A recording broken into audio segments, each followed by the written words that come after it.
Bonjour les abonnés, les amis. Alors aujourd'hui une nouvelle vidéo.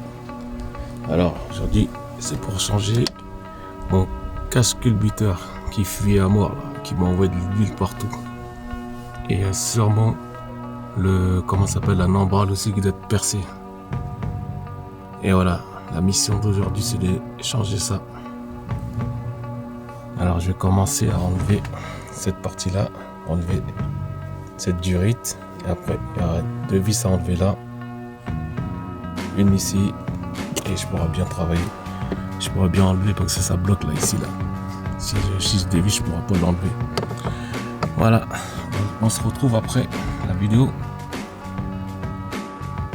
En attendant que... Oh là, m'a fait peur ce chien là. Oh laisse tomber, c'est un vrai loup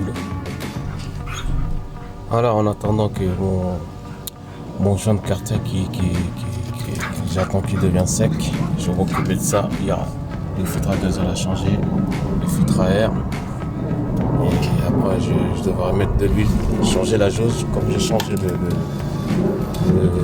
carter d'huile, la jauge n'est pas bonne. Il faudra prendre la orange, elle est plus longue. Comme j'ai changé de carter, elle est plus profonde maintenant.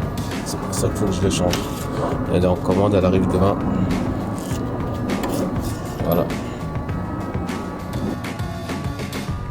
Au sujet de la jauge à l'huile, pourquoi que je la change? Donc c'est maintenant elle est courte, c'est-à-dire que je ferme le niveau d'huile, il sera erroné.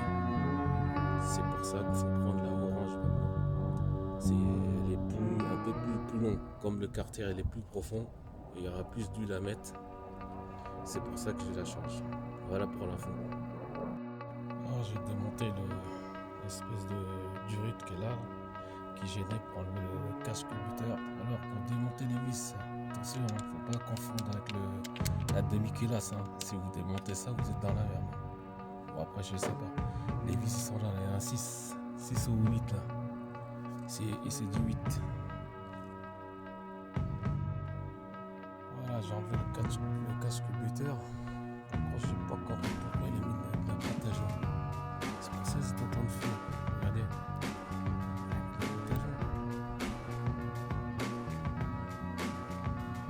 Ça fait des trous là. Comme de lui, moi je suis obligé de nettoyer. Gratter un peu et nettoyer. Bon, mes cannes ils n'ont rien, ils sont pas rayés. Nickel, c'est une bonne nouvelle d'ailleurs. À cause de lui, je dois nettoyer là. C'est l'ancien propriétaire, je vais dire. Ah, la membrane, elle n'a rien. Elle n'est pas percée, vous voyez. Par contre, j'ai cassé le bouchon. Heureusement que j'en ai un de rechange. C'est une galère pour l'enlever le bouchon. Elle n'est pas percée, sinon on aurait vu une fissure. Il n'y a rien. Pour moi, elle n'a rien à membrane. Heureusement, j'en ai un de rechange. Je vais la nettoyer, dégraisser et on va la remettre.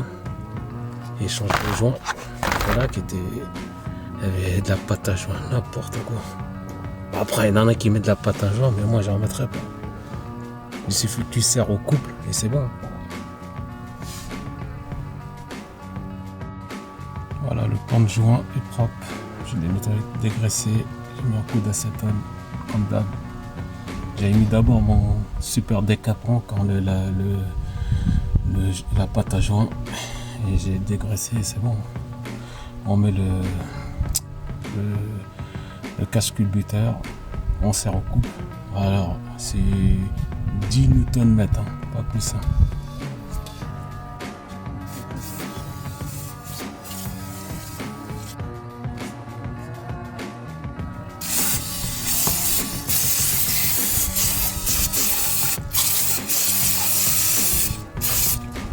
Voilà, on va attendre que c'est sec.